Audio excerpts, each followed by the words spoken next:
Well, good afternoon. They are finally here, the 7 and 8 round mag inserts. So here is the 7 round with the magazine all loaded up, ready to go.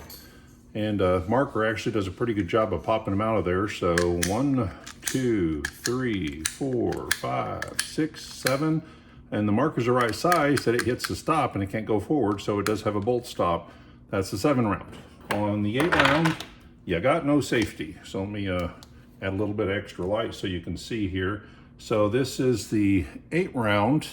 It doesn't have a stop. So if you do this on a low tank, if you cannot count to 8, you shouldn't use this one because if the thing goes full auto, it's almost certain to break the bolt, break the pin inside. So Ben will not be warranting those if you're using this and it goes full auto and breaks something. So this is when the tank is topped off and you just want to have 8 sitting there just in case. It's a good solution. For everyone else, there is the 7. So the 7 has that little stop built in right there, as you can see. What just stopped the marker from going through a second ago. So that's the 7 and the 8s. Let's turn this light off here. So right now, I'm gonna pop this sucker apart. If you're mechanically inclined, this is a piece of cake. It's no big deal. You take that one screw out. That's I believe a 3/32 little hex that takes that out. And then it's basically just sitting in there loose. You grab it and pull it loose and it comes right out and there's a spring in there. Once again, I'm gonna add a little bit of light to it so you can see what's going on. There's a spring, and that spring has a small hole in the bottom it has to go into, and the spring on top has to go in the piece that you're putting in. So I'm gonna do this, not necessarily on camera, but you'll kind of sort of see what I'm doing.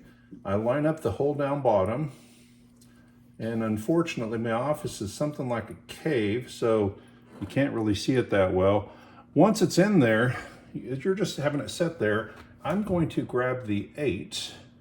And what you do is where this little spring top is right here, once again, add light, where the little spring top is right there, you are basically lining that up with a hole there.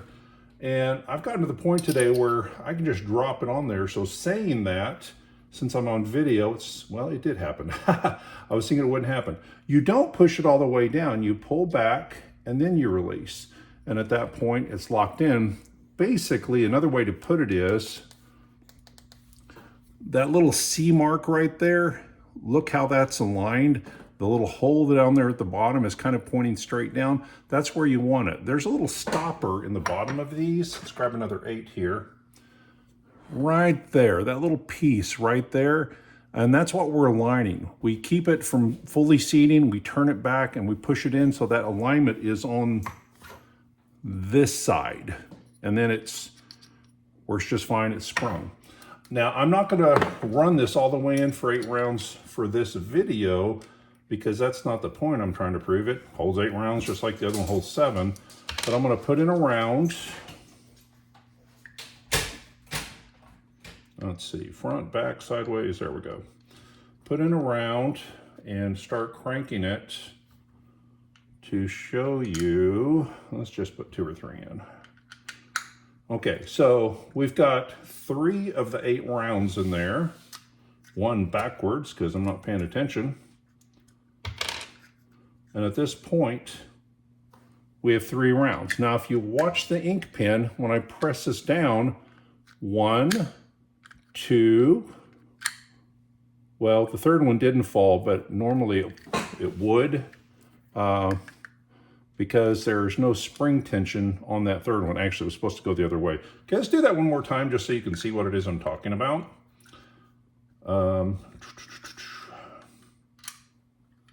Okay, let's go here.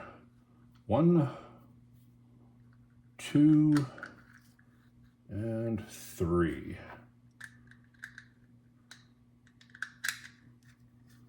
Okay, this is back, so I'm going to press through. 1, 2, the 3rd one fell out. On the 8 shot, that 8th one is not under tension. So when you're putting it in, you put the first one in kind of this way and then turn, and then you can load the other 7 and you have 8. It's not a problem in the world until you get down to that last single shot. It is floating in there because at that point there is no spring tension against it. So it's just basically sitting right there. It doesn't matter, it's locked in the gun. You got a barrel on one side and the bolt on the other. You don't need spring tension at that point. So if you want an 8 shot, you got to know that that 8th shot is just sitting in there. Where can this become an issue? Well, in behind this magazine, there's a little spot where the bolt is. It's got a slight recess. If you let this get down to one shot left, and it is basically doing what it did just a second ago, kind of, well, it's not really making it past the plastic there, but it could float forward a little bit and be partially into the barrel a little. So if you have a single shot left, you got to take that shot. You can't just leave one in there and then decide you're going to pull the mag. If you tilt the gun up, it may go ahead and seat where you can pull the mag out, but otherwise, if you got 1 shot left, take that 1 shot. So anyway, so the number, the one with 8 is kind of like 2.0 versus 1.0. If it's something you want to tackle and work with, awesome, it works. You get 8 shots. The downfall is there is no pin stop, and the 8th round is floating, which again doesn't mean a thing in the world unless you want to pull the mag when there's only 1 pellet left. Tilt the gun up, then pull it out. The last thing I'd say is all these are going to come with a little pack like this of synthetic grease. What you want to do inside there is put just a light amount where your contact point is in the back. If any of you have ever taken these covers off, you've noticed they're kind of greasy on the inside after you fired it a while.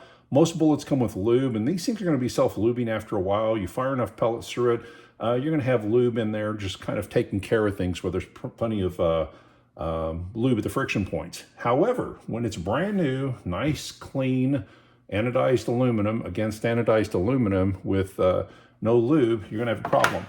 I have used this one about, 20, maybe 30 times today, no lube. And as you can see right there, I've got a shiny point. You see right there, right between my fingers, you should be able to see that. And that is actually worn through the anodizing. So I didn't lube it. I ran it 20, 30 times, and I actually have a little bit of a point there where that you can tell where the friction point is. It's beginning to wear that away. So again, lube it the first time out. After that, the pellet should take care of it. So I'm going to have these up for sale in lots of 2 here in just a bit. Like I said, I've got around 50 of the 8-shot, and I think I have a little over 100 of the 7-shot. For those of you who wanted the OEM mag covers, I did get another batch of them. They go to anodizing in the morning, and next Tuesday or Wednesday, I'll have the 6-shot mag covers back. Another note about these, do not use the 6-shot mag covers that I make with this 7 or 8 round. The tolerances are so tight on that, the pin that works fine with the rubber one does not work with this. So I will have the 7-shot covers within 2 weeks. If you want the anodized aluminum cover, I'll have those within 2 weeks. And the pin's physically going to be a little bit shorter. Instead of 3/16 of an inch, it's 1/8 of an inch roll pin. So make sure you just stick with the plastic covers if you're switching over to these for about 2 weeks. And then I should have the other covers in if you want 7 and 8 round covers. Anyway, I think I've beat that to death. If you have any questions, please let me know. I've got the website open, and I'll have these listed probably in the next 30 minutes. Y'all take care. Bye-bye.